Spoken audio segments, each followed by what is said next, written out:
विषय पे आज बात करेंगे हम लोग। तो गाइस आप लोग ये देखो, कूलर में बॉडी में पावर कैसे आता है और पावर क्यों मारता है। तो गाइस आप लोग देख सकते हो लोहे का कूलर है और इसके कूलर के बॉडी अर्थ आ रहा है। ये टेस्टर लगाने से बॉडी में पावर बता रहा है।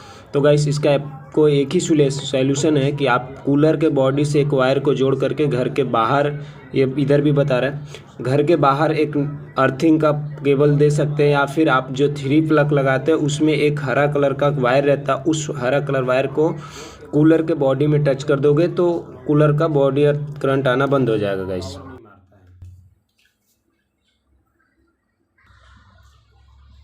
तो गाइस किसी किसी का केस में, कूलर के केस में ऐसा भी देखने को मिलता है कि कूलर में हम टेस्टर से पावर चेक करते हैं, पावर तो आता है पर हाथ रखने के बाद पावर नहीं मारता। वो किस सिचुएशन में ऐसा होता है गाइस?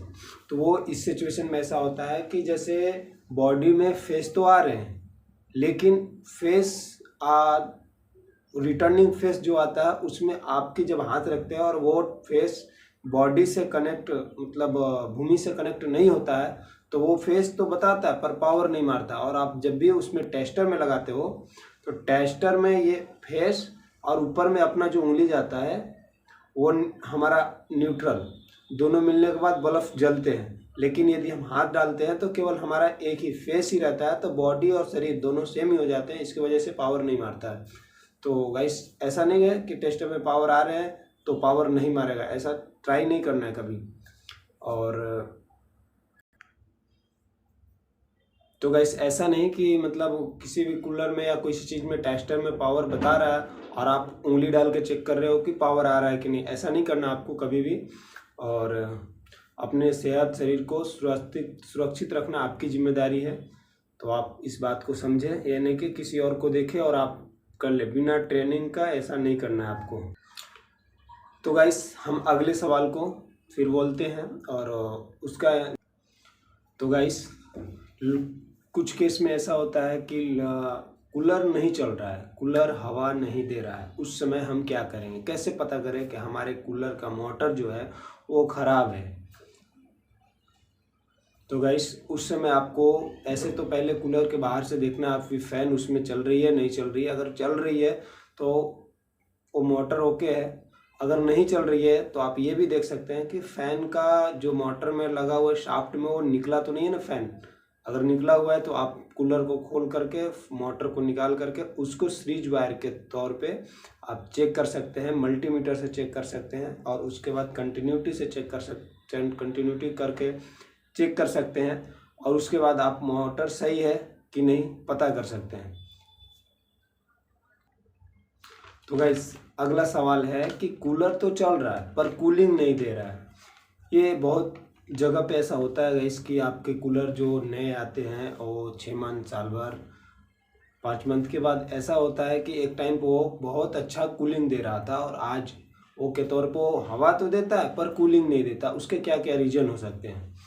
तो गाइस पहले तो आप वाटर पंप का वो देख लेना है कि जो मोटर के अंदर में स्विमिंग के लिए जो वाटर पंप दिए होते हैं, छोटा सा मोटर होता है, उस मोटर को देखना है कि वो चल रहा है कि नहीं। वो मोटर चल रहे हैं तो उससे जो पानी निकल रहा है वो हमारे कूलर के साइड में जो घास है उस पे गिर रहे हैं कि नहीं, ये तो पहला हो गया। और अगर गिर रहे हैं तो एक साइड ही गिर रहे हैं कि सब चारों तरफ गिर रहे हैं, ये आपको चेक कर लेना है।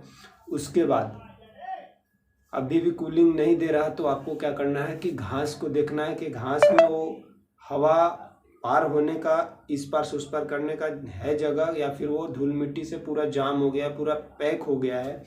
यदि पैक हो गया है तो गाइस हवा वो कूलिंग नहीं देगा, चाहे जितना भी कोशिश कर लीजिए।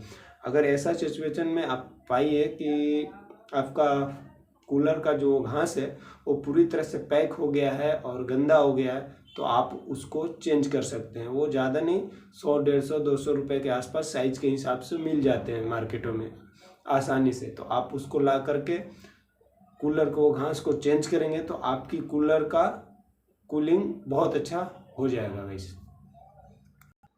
तो गाइस अगला सवाल है कि कूलर का मोटर ख़राब है, ये हम कैसे चेक करें मोटर को? तो गाइस आप मोटर को कंटिन्यूटी के माध्यम से चेक कर सकते हो, मल्टीमीटर के माध्यम से चेक कर सकते हो, मल्टीमीटर में रेजिस्टेंस के माध्यम से चेक कर सकते हो, आप सीरीज वायर के माध्यम से चेक कर सकते हो, बल्ब लगा के सीरीज वायर के माध्यम से आप चेक कर सकते हो। तो गाइस चेक क्या करना है, कैसे करना है, कैसे हम जानेंगे कि हमारा मोटर खराब है।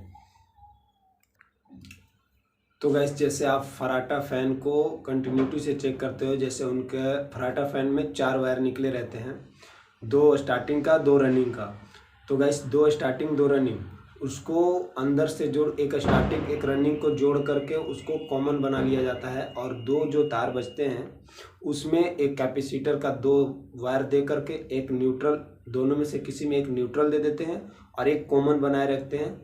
ये कॉमन बनाए रखते हैं, इसमें मैंने कॉमन बना लिया। तो ये 2 स्टार्टिंग रनिंग का जोड़ करके, और बाकी जो ये 2 वायर बचे, एक स्टार्टिंग एक रनिंग, तो इसमें हम कैपेसिटर का दोनों वायर जोड़ देते हैं। उसके बाद हम इसमें या फिर इसमें कैपेसिटर के किसी एक तार में न्यूट्रल दे देते हैं और एक इसमें फेस दे देते हैं। तो उसी प्रकार मल्टीमीटर से भी हम चेक कर सकते हैं कि पंखे में जो 4 वायर रहते हैं, वैसे कूलर में भी 4 वायर रहते हैं, उसके लिए कैपेसिटर के लिए अलग से उसी में से कनेक्शन करके बाहर निकाल दिया जाता है। गाइस मेरे पास प्रैक्टिकल का सुविधा होता है इस वक्त, तो मैं और बेहतर ढंग से आप लोगों को बता पाता कि कैसे मोटर को चेक करें, सही है या गलत। तो गाइस हम लोग थ्योरी के माध्यम से समझेंगे। तो गाइस आप लोग इस नए नए तरीके से, अलग अलग तरीक़ों से आप मोटर को चेक कर सकते हो कि मोटर सही है या नहीं कूलर का। तो मेरे अगले सवाल का हम लोग, तो गाइस अगला सवाल है कि कूलर का फैन मोटर सही चल रहा है पर हवा नहीं दे रहा है, वो चल तो रहा है पर हवा नहीं दे रहा है। ऐसा कंडीशन तब होता है गाइस जब आपके मोटर का या तो फैन ढीला हो, जो उसका फैन हो वो ढीला हो। अगर फैन सही है तो आपके मोटर का जो शाफ्ट होता है, रोटर का शाफ्ट, उसके पास जो बुश होते हैं वो बुश घिस जाते हैं। इसके वजह से आपका कूलर का मोटर हवा नहीं देता है, सही ढंग से नहीं चल पाता है। तो आप इस चीज़ को ज़रूर ध्यान दें और अपने मोटर में देखें। उसके बाद अगर आपको थोड़ा भी घिसा दिखे या अप डाउन दिखे तो आप उस समय बुश चेंज कर सकते हैं। उसके पीछे वाशर जो होता है स्पार्किंग वाशर, उसको भी आप चेंज कर सकते हैं। मिलते हैं।